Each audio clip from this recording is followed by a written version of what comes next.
So we're getting started tonight with some breaking news. Sooner Scoop sourced that Oklahoma has fired offensive coordinator Seth Littrell following yesterday's abysmal performance and what really has been a really difficult offense to watch at Oklahoma in 2024. When you got everything riding on this thing, whole lot of talking going into this SEC season for Oklahoma, and a whole lot of Oklahomans feeling some kind of way about what this season was supposed to be for the Sooners. And if nothing else, you had on the menu that this should look something like what it looks like for Texas, right? Perhaps you get off to a really great start. Perhaps you rise to being seen as the number one team in the country, only to get beat down by 15 points at your house, at your crib, by a bunch of Bulldogs, run off your land by a bunch of Bulldogs. Not even wolves, just straight up Bulldogs who got a nasty fart, you know what I'm saying? They sell a lot of wolf tickets. They don't do a whole lot. Nah, that's who you got ran off of. Own your 40 acres. But that's who Oklahoma expected to be. Going into the season, we knew that the defense was going to be good. It borders on great at times. And even yesterday against South Carolina, it felt like the defense was getting infected by the ineptitude of the offense. This is at a time when Oklahoma needed to have something to feel good about. Back-to-back losses is never on the menu for an Oklahoma football team. We expect more, right? That's what it means. I said this before, and I will say this continuously. It's family over there, right? It's not, I don't have coworkers when I'm talking about the University of Oklahoma. I don't have acquaintances when I'm talking about the University of Oklahoma. It's a birthright in this state. Many of us are born into it. We are Sooner bred. When we die, we'll be Sooner dead, right? That is a phrase that I don't use as often, and I certainly don't talk about Sooner magic because I don't believe in magic. I believe in you. I believe in me. I believe in hustle. I believe in hard work and work ethic, and that's the best of this state. And when Oklahoma football is at its best, it's that. It's work. It is wanting it more than anybody else on earth could want it.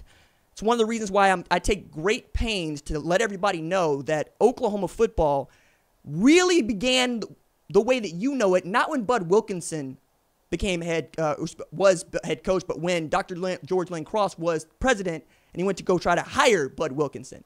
The reason he wanted to do that is Oklahoma was down. You know, the Dust Bowl had come through. The Depression had hit this place as hard as it hit anywhere. This is Indian territory, right? This is where they quite literally force-marched people off their land to this place. And then, when this place started to bear fruit called oil, they tried to force them off this land too. So with that, Oklahoma also inherits a name, Land of the Red Man. Dirt here is red. The river runs red. There are lots of folks all over who don't feel like Oklahoma is a place to call home. It is a place to pass through. But for us, this is our home. It ain't the best place in the world, but it's ours. And I'll be damned if you're going to talk noise about my home. And that team has come to personify what this state is about. It's why I take pains to tell everybody that Bud Wilkinson didn't really do much innovative on offense. It was defense, the hard work. It's really hard to play defense in football. It is an offensively generous sport. To play great defense is also to win football games. Just ask Georgia, who we'll talk about here a little bit later on. But as we get deeper into this, the offense, it scores points. The offense gets you on television. The offense is the reason that other players want to come to Oklahoma when they could go anywhere else. All these other places they tell me exist. You know, Ohio State, USC, Texas, Louisiana, LSU, right? Alabama, Florida, and on and on. The list is actually quite long, and it is quite distinguished. But they choose Oklahoma because excellence here is a way of living. Excellence on that sport in that front is a way of being. So to see the product that has been out in the best league in the world for college football, that has been a rude awakening for many, is unacceptable. And Brent Venables was the first to say this after the loss to South Carolina, where the South Carolina defense outscored the Oklahoma offense. Full stop. They didn't have to play offensive football at South Carolina. And they also got home over and over again. 9 sacks of that quarterback, whichever one was there, Michael Hawkins Jr. or Jackson Arnold. It didn't matter. They were getting after you. Takeaways, turnovers, things that really go against the grain of who we are. We take care of the football because that's our money. You know, that's in the mattress out there. Don't nobody come take your football. You certainly don't put it on the ground, leave it for somebody else to pick it up, and you certainly don't let anybody empty your pockets. You come back with your fist. We wanted an offense that reflected that, right? And even when the offense was high-flying and great, right, Lincoln Riley was calling all these plays that scored us 40-plus points per game, the thing that everybody kept yelling about is the thing that we really worried about. Can we play defense? And right about the time it figures out we can play defense, there's a change. Jeff Lebby gets a job, becomes the head coach of Mississippi State. Dylan Gabriel's supposed to go to the NFL, doesn't like the NFL draft grade he got, goes to Oregon. One of the reasons he didn't come back to Oklahoma is because he knew Jackson Arnold was the guy, and he didn't want to be in the way of that. And that's what we all thought. And one of the reasons that Seth Littrell became the offensive coordinator was because of his relationship with Jackson Arnold, which I think is important, by the way. I don't think that that's a bad move. I don't think that Brent Venables made any poor decisions along the way here. Things just went bad, right? Seth Littrell called a game for Jackson Arnold, which he threw for 362 yards, 2 TDs, 2 picks.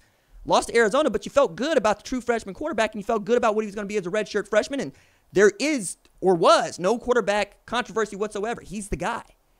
And then offensive line gets hurt. And then start to lose wide receivers. There's no Andrell Anthony. Nick Anderson is hurt. Deion Burks, who was by far the best offensive player on the team, he got hurt. Didn't have him against Texas. Didn't have him against South Carolina. On and on it goes, right? There's no run game to speak of. Javante Barnes putting the ball on the floor against South Carolina. And at one point, you gotta ask questions, man. You gotta go, who is this gonna be on? Somebody's gonna get fired is the thinking that we have. I still am post-firing. I didn't want to see Seth Littrell get fired. I wanted him to figure this out. I wanted him to wear this. And I realized that there are those in the family that just, they didn't feel that way. They want to see him gone. Now he's gone.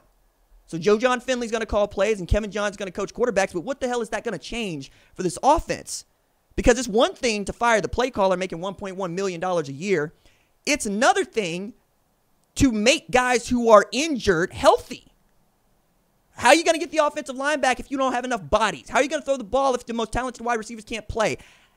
If you don't have a tailback that can be trusted to hold on to the football, how do you expect to run it? These are not just Seth Littrell problems. And these are the problems that Brent Venables has to worry about. These are the problems that Brent Venables has to fix. I think he's the guy to do it, and he is not a person to sit on his laurels and wait for things to happen. And if he makes a decision, I believe he's making a decision that he thinks will benefit the football team. But so far, figuring out the offense has been a problem, man. I mean, this happened in 2022, if we're honest, right? You could score a bunch of points, but you couldn't hold people off. And then it fell into place with Lebby in 2023, and of course, he's up out of there. Now, Joe John Finley's going to have to fix the bleeding on a scheme that he'll put together as co-offense coordinator, being quite fair about this. Maybe Kevin Johns gets an opportunity to call plays later in the year, but I think you're still going to go looking for a new coordinator. And you might be looking for an entirely new offensive staff, because that's what it's become. You go from tremendous promise to start this season to staring at 4-3 and trying to find a 6th win. Like, I think most of us believe that Oklahoma's going to beat Maine, right? Outside of that, the schedule's still the schedule. You still got Ole Miss, you still got Missouri, you still got LSU. You still got teams you got to go do battle against. And there is no easy win in the SEC this year. I can say that confidently after what Mississippi State showed the last 2 weeks. They played a closer game to Georgia than Texas did, and Texas was the number 1 team in the country. Vanderbilt has already knocked off the number 1 team in the country, and they're a top 25 team. Right now, Oklahoma and Auburn are really the piss-poor programs outside of Mississippi State. So I tend to look at this and ask that question about, okay, how does Oklahoma get back to this? And the one thing that really will drive us all kind of crazy is having to hear other people tell us that they were right about Oklahoma. Having to hear people tell us over and over again, see, we told y'all this SEC is different. We told y'all that it wasn't going to be that easy. Well, we didn't expect it to be easy. Nobody expected it to be easy. Didn't expect to get embarrassed either. So now you got to fix that if you are Brent Venables. And what are you going to do about it? Right now, you're removing Seth Littrell. Okay, fine. right? Like all your jokes about a fullback calling an offense. I still don't get it. I don't get that joke. The man wanted the job. He got the job. It didn't go the way he wanted it to go. And I realized that everybody believes that they have a fix for this. Like, my favorite phrase is that there are 4 million head coaches in the state of Oklahoma, and only one of us is getting paid to do the job, right? Everybody believes that we go get Coach Gundy back, everything is going to be fine. Not necessarily. And Coach Gundy is a great coach, but he can't make people healthy. You know what I'm saying? He can't make injuries disappear. I also got to take a look at Coach Smitty on this, man. Like, why are we hurt? I mean, somebody needs to answer that question. Why are we hurt? Why are guys not able to go all of a sudden? If you don't have players, you can't make plays. You know, you hear this phrase, players, not plays. I want to see more of that. So now that everybody got what they want, not what I want, well, what they got, what they want, and Seth Littrell is gone, now what? You know, is this gonna change much? We'll see. We'll see. There's positivity, I think, that I should say there's the potential for positivity here. But there's the potential for positivity no matter what week it is if you're an Oklahoma fan. If it's going bad, you think it can get better. Or you don't, and you go watch the Thunder play or something. I don't know. I'm going to be here, though. I just wish that it would have gone differently. I really do. Because now you burn Jackson Arnold's red shirt in a game that you knew you weren't going to win, and you removed the guy that made him feel confident he could play the position in Seth Littrell. So for me, you basically fired them both, right? Like, that doesn't feel good when I do the analysis that way. And I really need somebody to help me understand that, because the one thing that Michael Hawkins Jr. was able to do well outside of sacrifice his body to get to the goal line was hold on to the football, and he didn't do that against Texas, and he didn't do that against South Carolina. He threw the ball away, put the ball on the ground. Now, you got to start over. And this is a terrible time to start over. Shane Beamer actually made this point, and I think that it's a right one. This is not the league to have growing pains. This is not the league where you need to be figuring it out on the fly. Every team you face in the SEC has an NFL front. They got guys that are going to get drafted into the NFL, many of them in the first 4 rounds, and it is week after week after week. What galls me is that somehow we weren't prepared for this down the depth chart. Weren't prepared for things to go bad. And they have gone bad. So now Seth Littrell is out. Now Oklahoma's got to figure it out.